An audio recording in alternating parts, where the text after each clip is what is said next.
Hello everyone, मैं हूं पवन कुमार और आप देख रहे हैं YouTube channel creative education. Mysore का इतिहास, आधुनिक भारत, इंपोर्टेंट क्वेश्चंस हैं। तो शुरुआत करते हैं। क्वेश्चन नंबर 1 है, 1565 ईस्वी में तालीकोटा के युद्ध के बाद वेंकट द्वितीय के समय में 1612 ईस्वी में मैसूर में वाडियार वंश की स्थापना हुई थी। तो यह किस प्राचीन राज्य का एक भाग था? ऑप्शंस दिए, पल्लव साम्राज्य, राष्ट्रकूट साम्राज्य, चालुक्य साम्राज्य या विजयनगर साम्राज्य। तो इसका राइट आंसर है ऑप्शन डी, विजयनगर साम्राज्य। कब? 1565 ईस्वी में तालीकोटा का युद्ध हुआ था। ये एक बहुत ही फेमस युद्ध था। इसमें वेंकट द्वितीय के समय में 1612 ईस्वी में मैसूर में वाडियार राजवंश की स्थापना हुई थी और यह वाडियार जो राजवंश था यह विजयनगर राज्य का ही एक भाग था। तो right answer option D, Vijayanagara साम्राज्य। 1704 ईस्वी में मैसूर के राजा चिक्का देवराज ने औरंगजेब की अधीनता स्वीकार कर ली थी। 1719 ईस्वी में मैसूर से चौथ वसूलने का अधिकार किनको प्राप्त हुआ था? मुगलों को, नवाबों को, मराठों को, सिखों को? तो इसका राइट आंसर है ऑप्शन सी, मराठों को।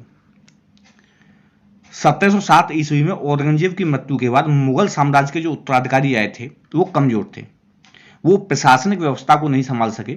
मराठों ने इसका समुचित लाभ उठाया और उन्होंने मुगलों के कई विजित क्षेत्रों पर अपना अधिकार कर लिया था। इसलिए 1719 ईस्वी में मैसूर से जो चौथ वसूलने का अधिकार था वो मराठों को प्राप्त हुआ था। तो राइट आंसर ऑप्शन सी, मराठों को।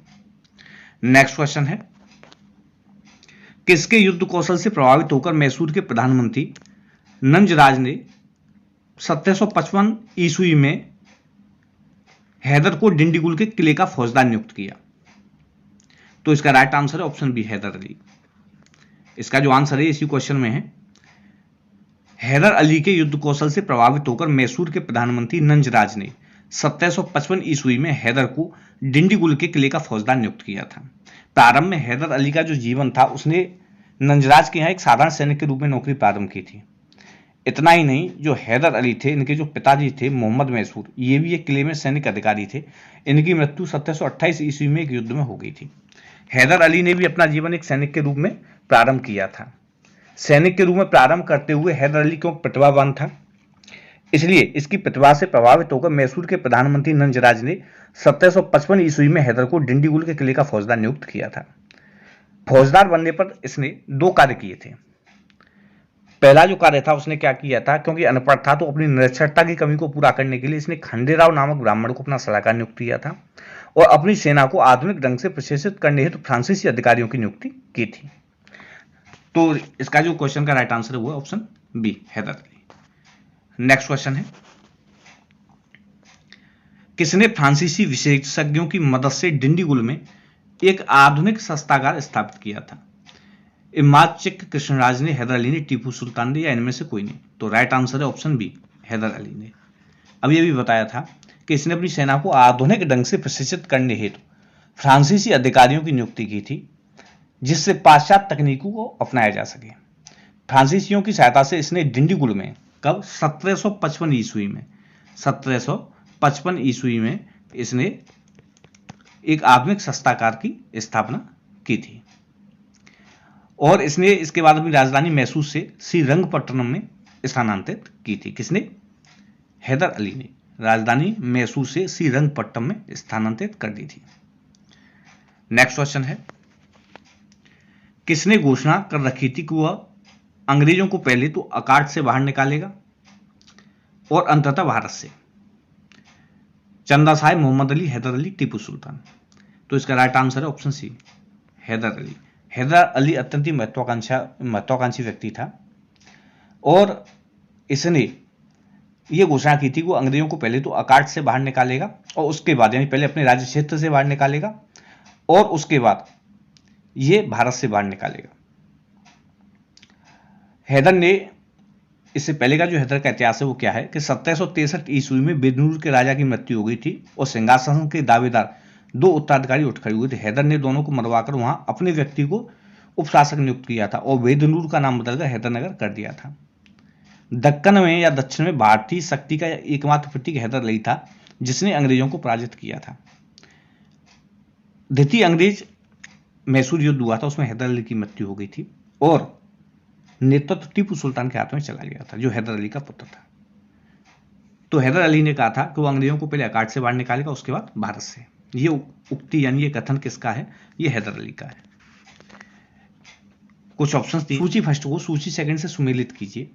प्रथम अंग्रेज मैसूर युद्ध, द्वितीय अंग्रेज मैसूर युद्ध और तृतीय अंग्रेज मैसूर युद्ध। ईयर्स दिए हुए, उनके सामने सन दिया हुआ है, कौन कौन सी संधि हुई थी। तो देखिए इंपोर्टेंट है, मैसूर की जो संधि हुई थी, मैसूर जो युद्ध हुआ था उसमें मद्रास की संधि हुई थी। कौन सी हुई थी? मद्रास की संधि 1769 ईस्वी में।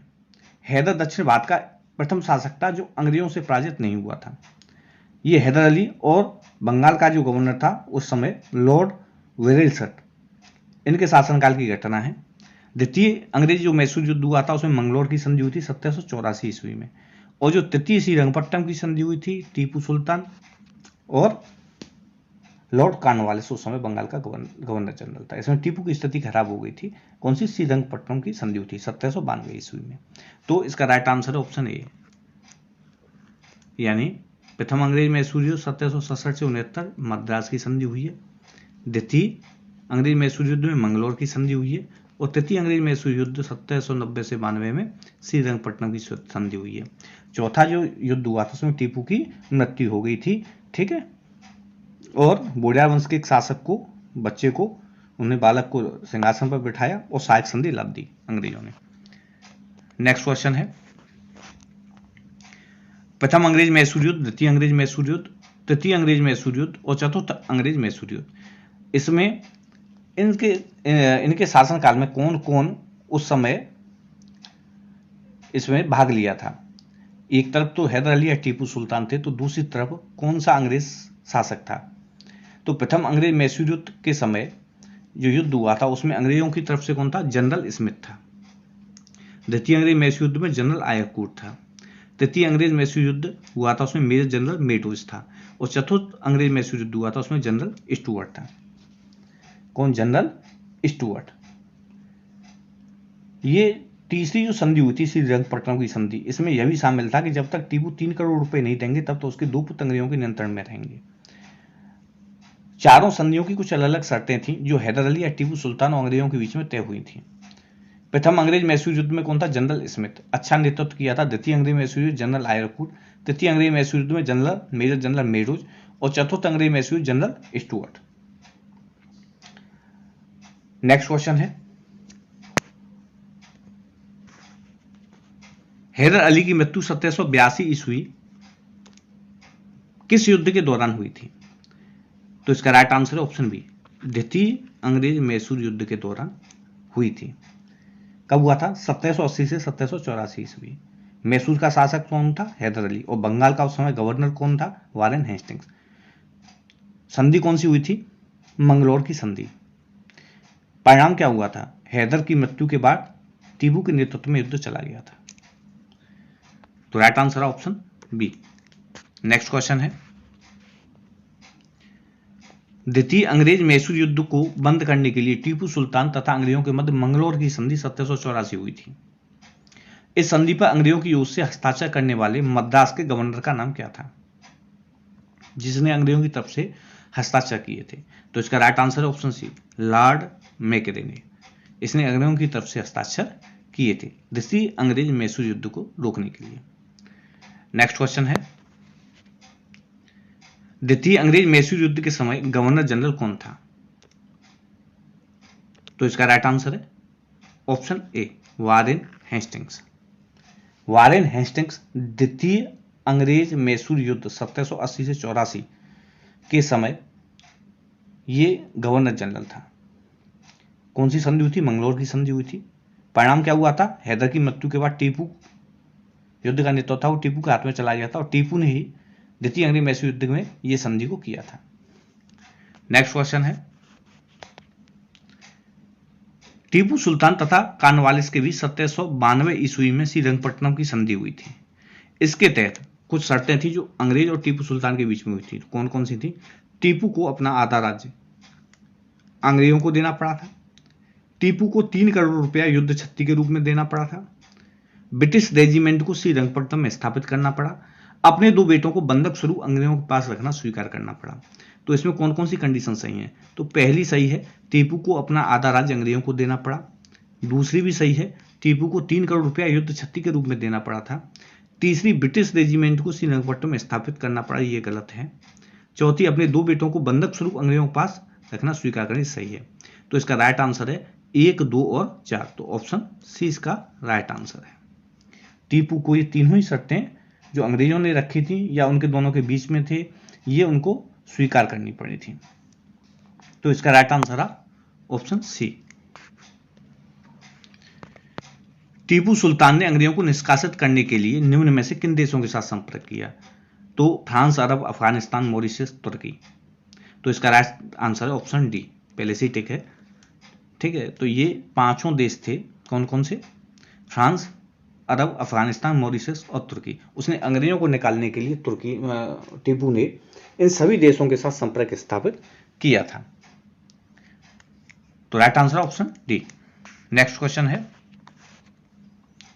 टीपू सुल्तान के संबंध में इन कथनों पर विचार कीजिए। टीपू ने एक नया कैलेंडर या पंचांग लागू किया था, क्या ये कथन सही है? ये सत्य है। टीपू ने सिक्का ढलाई की एक नई प्रणाली की शुरुआत की थी, ये कथन भी सत्य है। टीपू ने मापतौल के लिए नए पैमाने को अपनाया था, ये भी कथन सत्य है। टीपू ने फ्रांसीसी क्रांति की सफलता से प्रभावित होकर उसने श्रीरंगपट्टनम में जैकोबिन क्लब की स्थापना की थी, ये भी कथन सही है।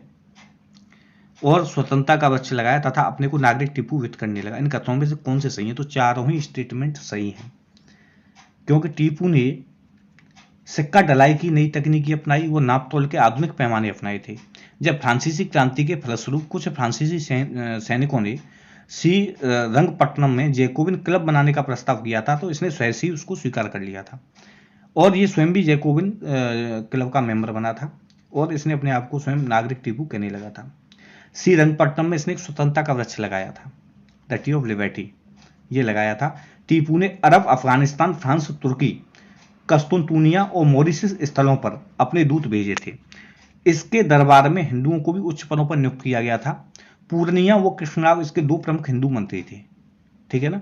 और इसने अपनी सेवा में फ्रांसीसी जल सेना के लेफ्टिनेंट रिपो को नियुक्त किया था। इतना ही नहीं, कुछ प्रमाणों से यही पता चलता है कि जब मराठाओं के आक्रमण से श्रृंगेरी मंदिर का कुछ भाग टूट गया एवं उनकी प्रतिमा भी थी, वो भी क्षतिग्रस्त हुई थी, तो इसने वहां के पुरोहित की प्रार्थना पर टीपू ने मरम्मत के लिए शारदा देवी की मूर्ति की स्थापना के लिए धन दिया था। तो राइट आंसर था इसके सभी चारों ही इसमें सत्य हैं, ठीक है, ऑप्शन डी, चारों ही कथन सत्य हैं। नेक्स्ट क्वेश्चन है, तृतीय अंग्रेज मैसूर युद्ध के दौरान टीपू के विरुद्ध चतुर्पक्षीय संयुक्त मोर्चा में कौन कौन शामिल थे? तामड़कोट निजाम मराठा अंग्रेज, तामड़कोट निजाम मराठा फ्रांसीसी, रुहेलखंड तामड़कोट मराठा एवं अंग्रेज, या रुहेलखंड तामड़कोट निजाम एवं मराठा। तो राइट आंसर ऑप्शन ए, चतुर्थ जो संगठन या टीपू के विरुद्ध तामड़कोट निजाम मराठा एवं अंग्रेज। हैदराबाद के निजाम तो पहले से अंग्रेजों के साथ थे, इन्होंने पूरा अंग्रेजों का हमेशा शुरू ही साथ दिया है। इतना ही नहीं, मराठा भी साथ में थे, मतलब इनके विरुद्ध थे, टीपू के विरुद्ध थे, ये सब अंग्रेज के साथ थे तीनों। तो ये चतुर्पक्षीय जो बना था, जो 4 लोगों की जो टीम बनी थी, ये कह सकते हैं, ये तामड़कोट निजाम मराठा अंग्रेज, इन चारों ने ही टीपू के विरुद्ध युद्ध लड़ा था। नेक्स्ट क्वेश्चन है, चतुर्थ अंग्रेज मैसूर युद्ध 1799 ईस्वी के संबंध में इन कथनों पर विचार कीजिए। इस युद्ध के दौरान टीपू सुल्तान की मृत्यु हो गई, सत्य है। चतुर्थ अंग्रेज मैसूर युद्ध में ही टीपू सुल्तान की मृत्यु हुई थी।